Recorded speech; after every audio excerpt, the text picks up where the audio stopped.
everybody, and welcome back to another video. Today we will be talking about a life experience I've had growing up. Now, I grew up in a smaller town in Maryland. I lived here until about 3rd grade. I didn't have much of a friends list growing up, but I had my neighbor. Let's call him Ty for short. He was my best friend, and pretty much my only friend. We went to 1st grade together when his parents then decided to move him into another school, but he was still my neighbor, so we still hung out then. But times got pretty lonely at school. So I was fairly lonely. I went into 2nd grade with a lot of anxiety because of my lack of friends, and I didn't really know how to make them. Mainly because I was 7 years old. This is when I was first introduced to YouTube. YouTube wasn't really of a young people thing back then because I didn't have much of a variety of videos I was watching. So I decided on looking up videos to see how to make friends. I didn't know what kind of friend group I wanted to be in, so I kind of browsed until I found a friend group that was known as the Class Clowns. I instantly loved comedy and making people laugh, so that's what I decided upon. I studied comedy, and by studying I mean I looked up YouTube videos of how to be funny and how to be a better friend maker, and I instantly became more confident in what I was doing.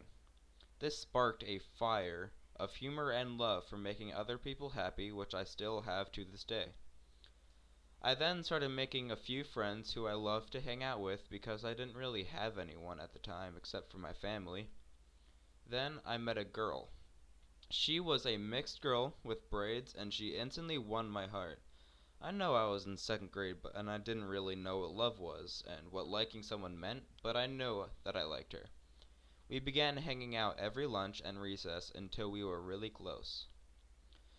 Every time I'd see this girl, I was so happy. I would stay after school some days because my parents were busy and I didn't want to walk home by myself, or my parents didn't allow it. I don't really remember because it was a very long time ago. So she then first went to after school care for the first time, and I was really happy. So we decided to play catch with a kickball out in the field next to my playground. We were playing for a few minutes until I had a grand old idea of playing with a rock instead. I was a pretty well coordinated kid, so catching a rock wouldn't be hard for me. So I searched for the biggest rock I could hold, which turned out to be a little bit bigger than a softball. I threw it up for her to catch it. She had her hands up ready to catch it, and then she missed the rock and it beamed straight into her forehead. That rock then snapped pretty loudly and cracked in half. This is when I realized that was the dumbest thing I've ever done so far.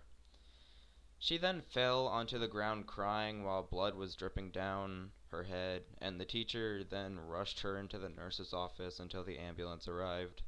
There was a lot of blood.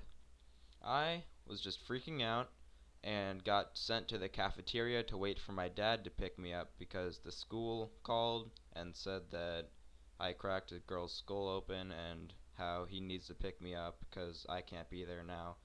And then he came. He yelled at me for the entire time going home, grounded me from TV and other things while I knew that I wasn't going to see that girl again. And turns out she hated me from now on. Moral of the story is don't do dumb stuff with rocks, but if you like the video, please drop a like and subscribe, and I will see you guys in the next video.